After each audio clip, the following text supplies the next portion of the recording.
Hello students, इस video के अंदर हम लोग डिस्कस करेंगे हाइपोनेट्रीमिया के बारे में। हाइपोनेट्रीमिया के अंदर हम लोग डेफिनेशन से लेकर मैनेजमेंट तक सारी चीज़ों को कवर करेंगे। अगर मैं आप लोगों को एक सिंपल वर्ड में बताऊं तो हाइपोनेट्रीमिया जो है ना, ये दो वर्ड से मिलकर बना है।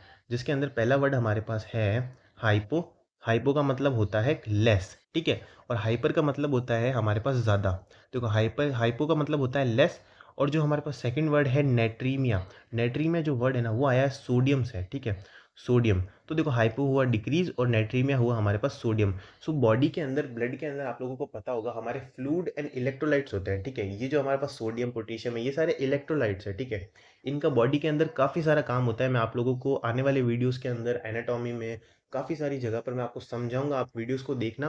देखो, हाइपोनेट्रीमिया जो है ना हमारे पास, वो एक ऐसी कंडीशन है जिसके अंदर क्या होता है, हमारे ब्लड के अंदर जो सीरम सोडियम लेवल होता है ना, वो डिक्रीज हो जाता है नॉर्मल नॉर्मल अमाउंट से, ठीक है।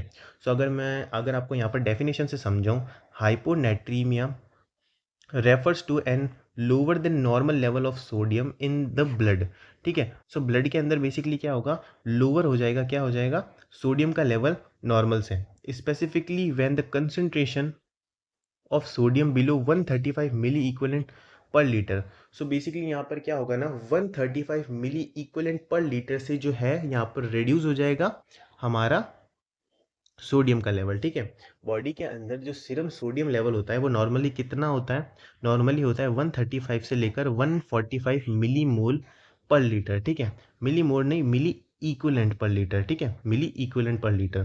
सो इस कंडीशन के अंदर हाइपोनेट्रीमिया में क्या होगा ना, हाइपोनेट्रीमिया में होगा कि जो बॉडी के अंदर जो लेवल है वो 135 से भी कम हो जाएगा, ठीक है। इसीलिए जो वर्ड है हाइपोनेट्रीमिया यूज़ किया है। सो नेक्स्ट हम लोग डिस्कस करते हैं यहाँ पर इसकी ईटियोलॉजी के बारे में। ईटियोलॉजी को मैं समझने से पहले आपको एक दो चीज़ें और समझा दूँ। देखो, एक बार अगर आप लोग ध्यान से समझो तो आप लोगों को पता होगा बॉडी के अंदर सोडियम पोटेशियम पंप भी होता है, ठीक है। अब ये जो सोडियम पोटेशियम पंप होता है ना, ये हार्ट के अंदर और नर्वस सिस्टम के अंदर आप लोग पढ़ोगे। जिसमें बेसिकली क्या होता है, अगर मैं बात करूँ यहाँ पर न्यूरॉन के बारे में, तो देखो बॉडी के अंदर क्या होता है ना, बेसिकली अंदर हो गया पोटेशियम और बाहर हो गया सोडियम, ठीक है। सो जो सोडियम है वो अंदर जाएगा और यहाँ से पोटेशियम बाहर आएगा, ठीक है। इन दोनों की वजह से क्या होगा ना, यहाँ पर जो है वोल्ट जनरेट होगा, ठीक है। और वही जो वोल्ट है ना आपके, वोल्ट कह लो या फिर इसको एक्शन पोटेंशियल कह लो, एक्शन पोटेंशियल जनरेट होगा जिसकी वजह से जो है आगे मैसेज जाएंगे, ठीक है। तो ये जो इलेक्ट्रोलाइट्स होते हैं ना हमारे, सोडियम पोटेशियम, ये सारे जो होते हैं ना काफ़ी इंपॉर्टेंट होते हैं, ठीक है, बॉडी के अंदर। आप लोग जो है एनाटॉमी में वीडियोस बनाऊंगा, वहाँ पर अच्छे से समझोगे इस चीज़ को। अभी हम लोग हमारे टॉपिक पे चलते हैं। देखो, अगर बात करें हम लोग यहाँ पर ईटियोलॉजी के बारे में, सो ईटियोलॉजी के अंदर हम लोग देखते हैं क्या कॉजेज़ है। सबसे पहले है एक्सेसिव फ्लूइड इनटेक। सो अगर कोई भी पर्सन ज़्यादा फ्लूइड इनटेक कर रहा है तो जो सोडियम का अमाउंट है वो ऑटोमेटिकली डिक्रीज होगा ब्लड के अंदर, ठीक है।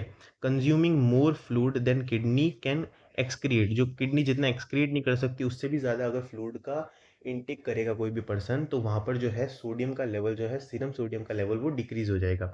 इसी के अलावा नेक्स्ट हमारे पास है medications. Some drugs can leads to water retention. कुछ ऐसी ड्रग्स भी हो सकती है जो कि वाटर का रिटेंशन करें, ठीक है, जैसे कि एंटी डायूरेटिक्स। इसी के अलावा एंड डाइल्यूशन ऑफ सोडियम, और सोडियम के डाइल्यूशन को भी डिक्रीज करेगी, ठीक है। जिसकी वजह से क्या होगा ना, सॉरी सॉरी, सोडियम के डाइल्यूशन को इंक्रीज करेगी, ठीक है। सोडियम के डाइल्यूशन को अगर इंक्रीज करेगी तो डाइल्यूट हो जाएगा सोडियम, और जिसकी वजह से उसकी कंसंट्रेशन रिड्यूस हो जाएगी और हाइपोनेट्रीमिया की कंडीशन देखने को मिलेगी। इसी के अलावा हार्ट फेलियर। अभी मैंने ऊपर आप लोगों को बताया था कि नर्वस सिस्टम के अंदर और हार्ट के अंदर आप लोग पढ़ोगे कि सोडियम पोटेशियम पंप होते हैं जो कि हार्ट को बीट करने में हेल्प करता है, और नर्वस सिस्टम के अंदर क्या होता है ना, मैसेज को ट्रांसफर करने में हेल्प करता है, ठीक है। जब मैं आप लोगों को वहाँ पर मैंने वीडियोस डाली होगी, आप जाकर देख सकते हो। तो देखो, हार्ट फेलियर भी आपको देखने को मिल सकता है ईटियोलॉजी के अंदर, ठीक है। Reduce cardiac output can trigger fluid retention. So अगर कार्डिक आउटपुट रिड्यूस होगा ना, ठीक है, तो यहाँ पर क्या होगा ना, ट्रिगर होंगे फ्लूइड रिटेंशन। फ्लूइड के रिटेंशन जो है ना वो यहाँ पर ट्रिगर होंगे, जिसकी वजह से जो है हाइपोनेट्री में देखने को मिल सकता है। इसी के अलावा किडनी डिसऑर्डर। किडनी डिसऑर्डर, अगर किडनी में कोई भी प्रॉब्लम है, जैसे कि इम्पेयर्ड किडनी फंक्शंस, अगर किडनी के फंक्शंस इम्पेयर्ड है, कैन डिसरप्ट सोडियम बैलेंस, जो कि सोडियम बैलेंस को जो है डिस्टरप्ट कर सकते हैं, ठीक है। नेक्स्ट हमारे पास है लीवर सिरोसिस और सियाच सिंड्रोम। सो अगर लीवर सिरोसिस और सियाच सिंड्रोम को आप लोग समझना चाहते हो तो दोनों के ऊपर वीडियोस जो है अपलोड हो चुकी है, आप जाकर देख सकते हो। बहुत छोटी वीडियोस, आराम से समझ में आ जाएगा, सिंपल सिंपल चीज़ें हैं दोनों। नेक्स्ट हम लोग डिस्कस कर लेते हैं इसके सिम्टम्स के बारे में कि भाई हाइपोनेट्रीमिया के अंदर क्या-क्या सिम्टम्स आपको देखने को मिलेंगे। सबसे पहले माइल्ड कंडीशन के अंदर तो नौसिया और हेडेक आपको देखने को मिल सकता है और मॉडरेट कंडीशन की अगर बात करें तो कन्फ्यूजन देखने को मिलेगा, सीज़र्स देखने को मिलेगा, ठीक है? मसल क्रैम्प्स, वीकनेस ये सब भी देखने को मिलेगा क्योंकि मैंने बताया ही था कि ये न्यूरॉन्स के अंदर भी आपको देखने को मिलते हैं। इसी के अलावा अगर कोई भी कंडीशन जैसे कि सीवियर कंडीशन के अंदर है, सीवियरली हाइपोनेट्रीमिया हुआ है तो उसके अंदर पेशेंट कोमा में जा सकता है। उसके ब्रेन के अंदर हर्निएशंस हो सकते हैं, ठीक है? रेस्पिरेटरी अरेस्ट हो सकता है यहाँ पर, ठीक है? और लाइफ थ्रेटनिंग कंडीशंस भी ये कॉज़ कर सकता है। नेक्स्ट डिस्कस करते हैं डायग्नोसिस के बारे में कि इस कंडीशन के अंदर क्या डायग्नोसिस रहेगा। सो डायग्नोसिस के अंदर सबसे पहले फिजिकल एग्जामिनेशन किया जाता है पेशेंट का। इसी के अलावा पेशेंट का पास्ट हिस्ट्री कलेक्शन किया जाता है जिसके अंदर पता लगाया जा सकता है कि पेशेंट को कोई भी हार्ट की प्रॉब्लम है, किडनी की प्रॉब्लम है, पेशेंट कोई भी मेडिकेशन यूज़ कर रहा है या नहीं कर रहा है, पेशेंट का डाइट क्या है, लाइफस्टाइल क्या है, इन सारी चीज़ों को पता लगाकर कॉज को आइडेंटिफाई किया जाता है डायग्नोसिस में। इसलिए जो है यहाँ पर पास्ट हिस्ट्री कलेक्शन या हिस्ट्री कलेक्शन जो है, हिस्ट्री तो पास्ट की होती है ना, सो बेसिकली यहाँ पर पास्ट हिस्ट्री कलेक्शन किया जाता है हमारा हेल्प करने के लिए। इसी के अलावा क्योंकि मैंने बताया था ये कंडीशन ब्रेन को भी प्रॉब्लम दे सकती है तो न्यूरोलॉजिकल एग्जामिनेशन भी यहाँ पर करवाया जाता है। इसी के अलावा सीरम सोडियम लेवल जो है उसको पता लगाया जाता है, ब्लड करवाया जाता है, ब्लड का टेस्ट कराते हैं, सीबीसी आपने सुना होगा, कंप्लीट ब्लड काउंट टेस्ट करवाया जाता है, ठीक है? और भी कुछ टेस्ट होते हैं जिनके अंदर सीरम सोडियम लेवल जो है उसको देखा जाता है। वो जो है यहाँ पर elevated sodium concentration in the blood, और यहाँ पर क्या होता है एलिवेटेड कंसंट्रेशन आपको देखने को मिलेगी ब्लड के अंदर, ठीक है?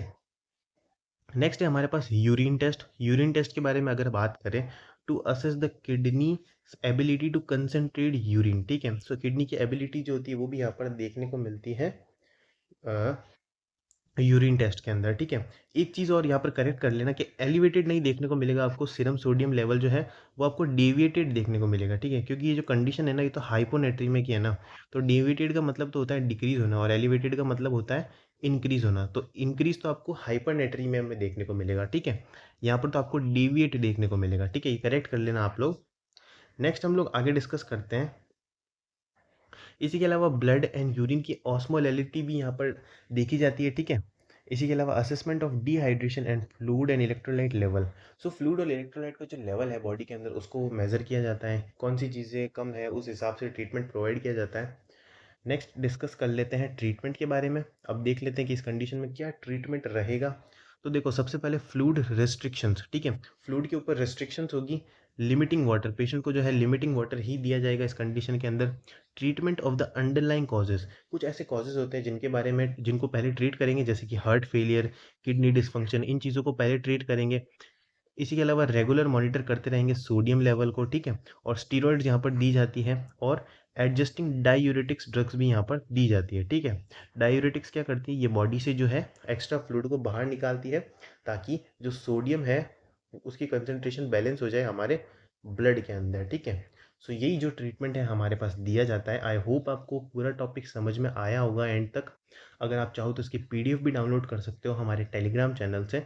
एनएसजी लाइब्रेरी से आप जाकर टेलीग्राम पर सर्च करोगे एनएसजी लाइब्रेरी तो आपको चैनल का प्रोफाइल दिखेगा, आप जाकर ज्वाइन कर सकते हो।